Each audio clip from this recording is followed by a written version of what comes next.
Today I'm building my very first small form factor PC inside of the NCASE M2 grader. I spent around $5,000 on parts, so I really hope I don't mess this up. This is going to be my main setup for gaming and video editing, so I didn't want to cheap out on anything, so let's just get into it. Starting with the motherboard, I went with the Gigabyte X870i Aurorus Pro Ice. I honestly didn't care too much about the looks since you barely see it inside of this case, but this one actually looks really clean and all white if you do see it in your case.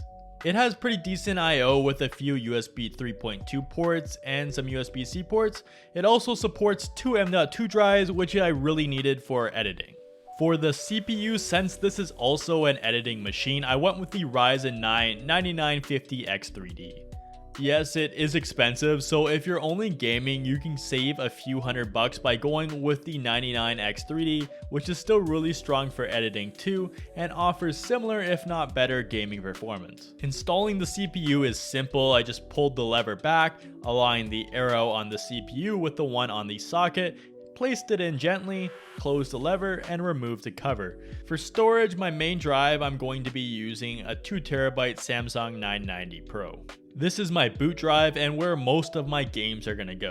I removed the front M.2 heatsink, slotted the drive in, and put the heatsink back on. Since I need a lot of storage for video files, I added a second M.2 drive. For this, I went with the Western Digital Blue 4TB drive. It's slower, but it's cheap, reliable, and perfect for editing files.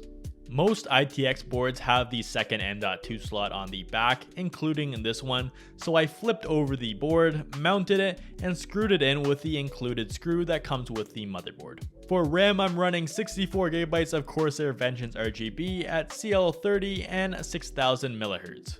This was the best price to performance option that was available when I bought it, so that's what I went with. Before mounting the motherboard in the case, I installed the bracket for my cooler, the Arctic Liquid Freezer 3 Pro 280. I've heard great things about this AIO. I'm only installing the bracket for now because doing it later in the case would be a nightmare.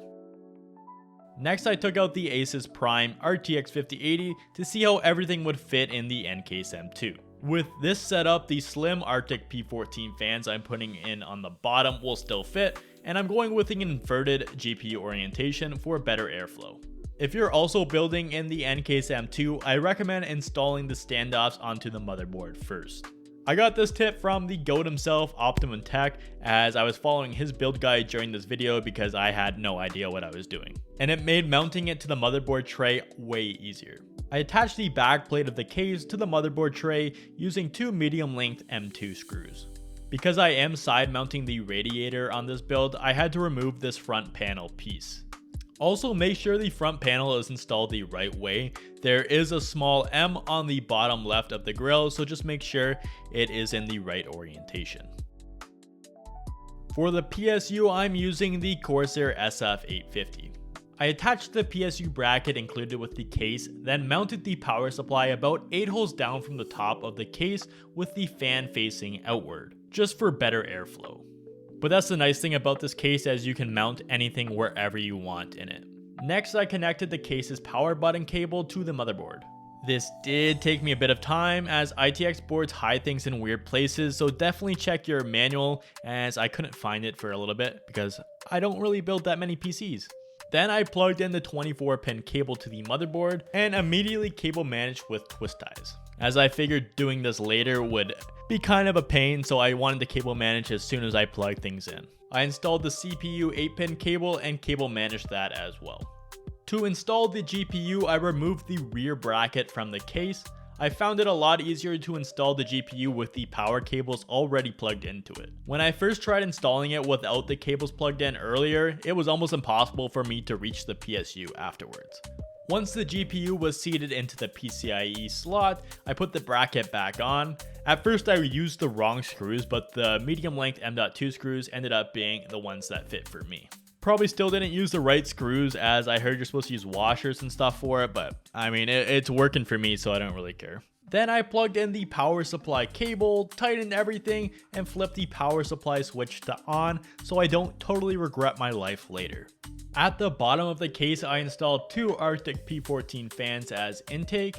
Originally, I was going to do it as exhaust, but with how low the case sits, intake gives better airflow, and as exhaust, when I tried it, the fans would basically sit right against the metal with no clearance, so it would make a rattling sound. Then finally I mounted the CPU cooler onto the CPU. I did apply thermal paste, installed the block, flipped the pre-installed fans around so they would be as exhaust, and then I used the radiator bracket included to mount the radiator to the side of the case.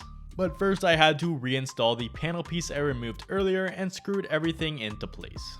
All that was left to do was snapping the mesh panels onto both sides and securing them with the top panel.